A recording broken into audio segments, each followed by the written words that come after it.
ومن قام ایمانا واحتسابا غفر له ما تقدم من ذنبه، جس نے قیام کیا ایمان اور احتساب کے عالم میں اور اس کی حالت میں، تو اس کے بھی سابقہ گناہ معاف کر دیے جاتے ہیں۔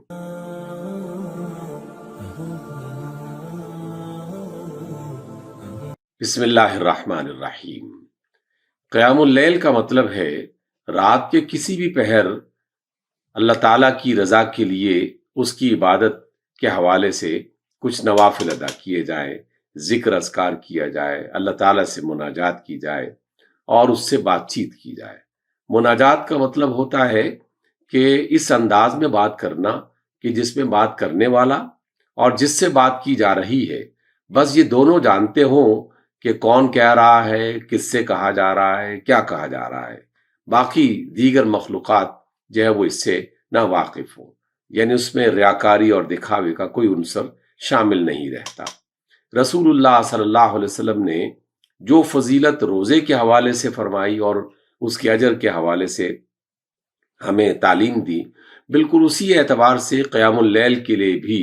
ارشاد نبوی ہے۔ آپ علیہ السلام نے فرمایا کہ من صام ایمانا و احتسابا غفر له ما تقدم من ذنبه، جس نے روزہ ایمان اور احتساب کے عالم میں رکھا تو اس کے تمام سابقہ گناہ معاف کر دیے جاتے ہیں۔ اور اسی طریقے سے ومن قام ایمانا و احتسابا غفر له ما تقدم من ذنبه، جس نے قیام کیا ایمان اور احتساب کے عالم میں اور اس کی حالت میں تو اس کے بھی سابقہ گناہ معاف کر دیے جاتے ہیں۔ یہ عبادت رسول اللہ صلی اللہ علیہ وسلم کی ایک ایسی سنت ہے جو آپ نے تو ہمیشہ ادا کی، کیونکہ آپ صلی اللہ علیہ وسلم جب کوئی عمل شروع کرتے تھے تو اللہ تعالیٰ کی طرف سے ان میں سے بعض اعمال آپ کے لیے فرض کر دیے جاتے تھے، تو آپ نے تو کوئی شب بھی ایسی بسر نہیں کی کہ جس میں قیام اللیل نہ کیا ہو، لیکن امت کے لیے اسے ایک نفلی عبادت کے طور پر اللہ نے اور اس کے رسول صلی اللہ علیہ وسلم نے پسند فرمایا۔ لیکن یہ بات جاننے سے پہلے سورہ المزمل کی چند آیات جو ہیں وہ لازماً جان لینی چاہیے، کیونکہ رسول اللہ صلی اللہ علیہ وسلم کو جب یہ حکم دیا گیا تو اس کا سبب بھی بڑے خوبصورت انداز میں بیان کیا۔ اللہ رب العزت کا فرمان گرامی ہے، اعوذ باللہ من الشیطان الرجیم، بسم اللہ الرحمن الرحیم، یا ایہا المزمل قم اللیل الا قلیلا، اے کپڑے لپیٹنے والے آپ رات کو بیدار ہو جائیے مگر کم، نصفہ او انقص منہ قلیلا، آدھی رات یا اس سے ذرا کم، او زد علیہ ورتل القرآن ترتیلا، یا اس میں کچھ اضافہ کر دیں اور قرآن کو ٹھہر ٹھہر کر صاف ستھرے انداز میں تلاوت کیجیے۔ انا سنلقی علیک قولا ثقیلا، یقیناً ہم آپ پر ایک بہت بھاری ذمہ داری جو ہے وہ ڈال رہے ہیں۔ ان ناشئۃ اللیل ہی اشد وطئا واقوم قیلا، اور رات کا اٹھنا جو ہے وہ دل کی حضوری کے لیے اور توجہ کے لیے بہت ہی مناسب اور مفید ہے، اور بات کو یہ درست انداز میں پیش کرنے کا بہترین مقام ہے اور بہترین وقت ہے۔ اور اس اعتبار سے رسول اللہ صلی اللہ علیہ وسلم سے یہ فرمایا گیا کیونکہ آپ پر ایک بہت بڑی ذمہ داری عائد ہونے والی ہے، تو اس لیے آپ اپنے اندر روحانی طاقت پیدا کرنے کے لیے رات کو بیدار ہوا کریں اور اللہ کے حضور کھڑے ہو کر وہ عبادت کریں جس کی بنا پر ایک بندہ اپنے اللہ کی طرف متوجہ ہوتا ہے، بات چیت کرتا ہے، اور اس کے نتیجے میں اللہ رب العزت اس بندے کو روحانی طور پر انتہائی طاقتور اور توانا بنا دیتا ہے۔ یہی سبب ہے کہ آپ علیہ السلام نے تو یہ عبادت عمر بھر کی، لیکن آپ کے اصحاب نے اور ان کے بعد آنے والے جتنے بھی اللہ کے نیک بندے، اللہ کے ولی گزرے ہیں، اللہ سے محبت کرنے والے گزرے ہیں، وہ سب کے سب کسی نہ کسی انداز میں رات کی یہ عبادت تہجد کی صورت میں ادا کرتے رہے۔ اسی کو ہی تہجد کی نماز بھی کہتے ہیں۔ لیکن جب ماہ رمضان آیا تو رسول اللہ صلی اللہ علیہ وسلم نے باقاعدہ مسجد میں آ کے لوگوں کو 3 ایام تک جماعت کے ساتھ جو ہے وہ نماز پڑھائی، اور یہ عشاء کی نماز کے علاوہ یعنی یہی قیام اللیل والی عبادت تھی۔ لیکن چوتھے روز آپ صلی اللہ علیہ وسلم جو ہے وہ مسجد میں تشریف نہیں لائے،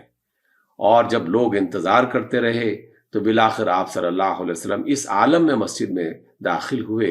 کہ آپ کے چہرے پر کچھ ناراضگی والی کیفیت موجود تھی، اور آپ نے فرمایا کہ میں تو اس وجہ سے نہیں آیا کہ کہیں اللہ تعالیٰ تمہارے لیے اس نماز کو بھی فرض نہ کر دے۔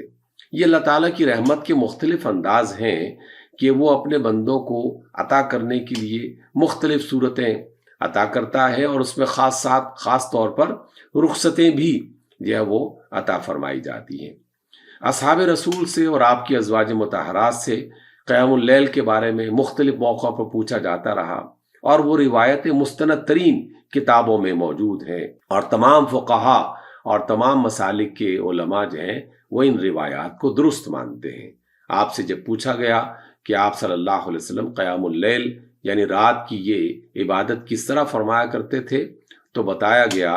کہ آپ علیہ السلام کی کل رکعتیں عشاء کی نماز کے بعد 11 ہوا کرتی تھی، اور 8 رکعتیں اس میں گویا کہ آپ نے عشاء کی نماز کے بعد ادا کی، اور 2 کر کے یہ رکعتیں ادا کی جاتی، اور اس کے بعد پھر وتر کے 3 رکعتیں ادا کر دی جاتی۔ اور وتر میں بھی مختلف صورتیں ہمیں مستند ترین کتابوں میں سے نظر آتی ہیں کہ 2 رکعتیں الگ ادا کر کے پھر 1 رکعت وتر کی الگ ادا کر لی جاتی، یا پھر 3 رکعتیں اکٹھی ادا کر کے درمیان میں تشہد کی جو دعائیں ہیں وہ یعنی استراحت بھی کی جاتی اور یہ دعائیں پڑھی جاتی، اور پھر تیسری رکعت میں وتر جو ہے وہ مکمل کر لیا جاتا اور اس میں دعائے قنوت پڑھی جاتی۔ یا پھر تیسری صورت یہ بھی تھی کہ 3 رکعتیں بغیر تشہد کے ادا کر لی جاتی، اور امت کے مختلف گروہ مختلف مسالک سے تعلق رکھنے والے لوگ ان تینوں طریقوں کو اپنائے ہوئے ہیں، اور اس وقت سے لے کر آج تک یہ سلسلہ جاری ہے۔ ہمارے ہاں ایک عادت سی پڑ گئی ہے کہ جو لوگ عبادت کر رہے ہوں، نماز ادا کر رہے ہوں یا دیگر کوئی اور کام کر رہے ہوں، تو اس میں سے تو بہت کیڑے نکالے جاتے ہیں، اعتراضات کیے جاتے ہیں، اور اس طریقے سے ان کی دل آزاری کرتے ہوئے بعض نوجوانوں کو ہم نے دیکھا کہ وہ بعض اوقات ان اعتراضات کی بنا پر نماز ہی چھوڑ دیتے ہیں اور وہ عبادت کرنا ہی ترک کر دیتے ہیں۔ حالانکہ ہونا یہ چاہیے کہ جس طریقے عبادت میں مستند روایات موجود ہوں، اور اس میں ایک سے زیادہ طریقے بھی ان روایات میں ہمیں ملیں، تو ان میں سے جو شخص بھی جس انداز میں جو عبادت کر رہا ہے، بشرطے کہ وہ واقعی کسی روایت میں اور صحیح روایت میں موجود ہو، تو پھر اسے پریشان نہیں کرنا چاہیے بلکہ اپریشیٹ کرنا چاہیے۔ یہ اللہ تعالیٰ کی طرف سے کیا کم کرم ہے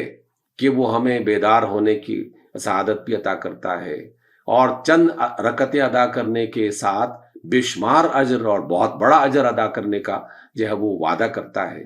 تو اللہ تعالیٰ کی جو کرم نوازیاں ہیں اس پر نظر رکھی جائے، اور جو لوگ بھی جتنا اس کام میں شریک ہو رہے ہیں ان کی حوصلہ افزائی کی جائے، ان کو محبت سے پیار سے اس کام کو مزید بڑھانے کے لیے انہیں آمادہ کیا جائے۔ اور جو لوگ نماز نہیں ادا کر رہے ان کی فکر کرنی چاہیے کہ وہ تو فرض ادا نہیں کر رہے اور ایک بہت بڑے گناہ کا ارتکاب کر رہے ہیں، وہ اللہ تعالیٰ کی ناراضگی اور اس کے عذاب کا شکار ہونے والے ہیں۔ ان کے بارے میں زیادہ پریشان ہونا چاہیے۔ اللہ کی عبادت کرنے والوں کو تنگ کرنے کے بجائے حوصلہ افزائی کرتے ہوئے اور خود بھی ان کے ساتھ شریک ہو جایا جائے، محبت سے کام مزید بہتر ہو جایا کرتے ہیں۔ اور اللہ تعالیٰ کی محبتیں تو بے پایاں ہیں، وہ تو اپنے بندے کی دل کی کیفیت کو تمام انسانوں کے مقابلے میں زیادہ بہتر طریقے سے جانتا ہے۔ رات کو اٹھیے، جتنی اللہ تعالیٰ نے توفیق دی ہے نماز عشاء کے علاوہ دیگر رکعتیں ادا کی جائے۔ جو 8 رکعتیں ادا کر رہا ہے وہ بھی قابل ستائش ہے، جو 20 ادا کر رہا ہے وہ بھی اللہ تعالیٰ کی طرف سے سعادت کا حقدار ہے، جو اس سے زیادہ رکعتیں ادا کر رہا ہے اس کے لیے بھی انشاءاللہ رحمتیں اور بخششیں اللہ تعالیٰ کی طرف سے میسر آ جائیں گی۔